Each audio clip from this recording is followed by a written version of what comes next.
Well, when you think about the term centered, it means what are you focused on? And then we think about healing, which is something we all need. There's so much pain on so many levels that there's a lot of healing that needs to happen, right? And it's like you're trying to heal from things, you're trying to find solutions to problems that are ongoing.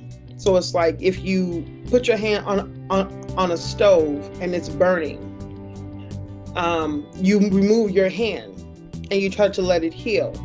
But the sad truth about our society is that you have to consistently go back out into the fire. Your hand was always on the stove. It's never away from the stove, because that stove represents society and you're always in the fire, if you will. You can't get away from it. So how do you heal from something that's constantly going? So we have to be focused on healing on a regular basis, on a daily basis,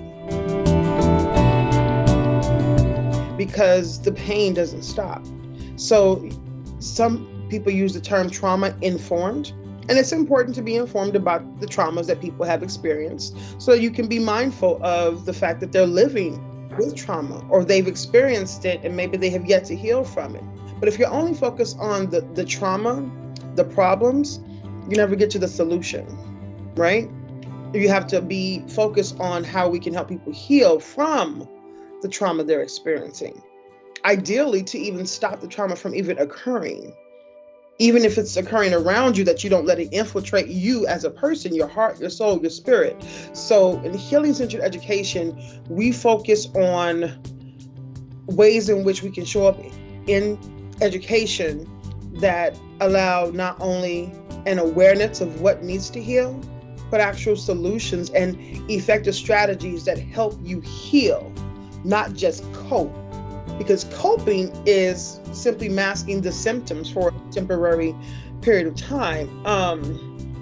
Whereas healing actually puts you in a position to no longer even feel the pain, to no longer have to deal with it in a way where it affects you.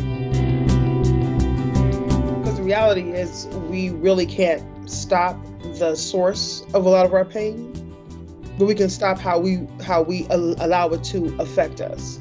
How we allow it, how we receive it.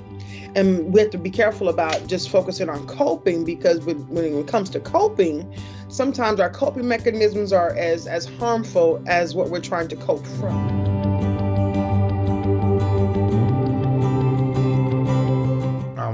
Now, you said that we cannot stop the source of the pain, the source of the problem, because now you also give an analogy of the society, because you are in the society. It's like you are still in the forest, you are still in the bush. So you cannot simply be free of all the things that are touching you, because they are there, you are still there.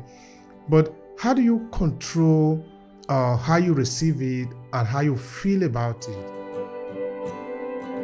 When something happens to us that is something adversive occurs in our life, we can be upset about it. We can be disappointed. At worst case, you can allow it to disrupt your spirit and focus on it, where that's all that you're thinking.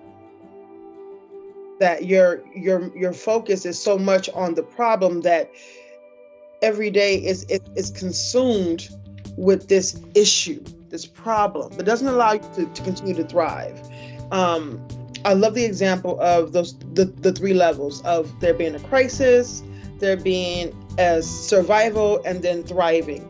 And too often, when we're in crisis, we do whatever it takes to get up to the point of survival, right? The effort it takes for us to move from crisis to survival is the same effort it takes for us to move from survival to thriving.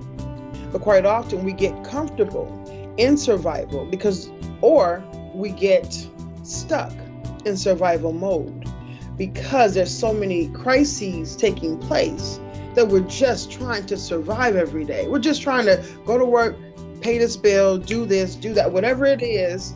We're just trying to make sure we have food on the table. Like our basic needs. When you think about Maslow's hierarchy of needs, and we think about, the fact you have to have food, water, and shelter, and a sense of safety.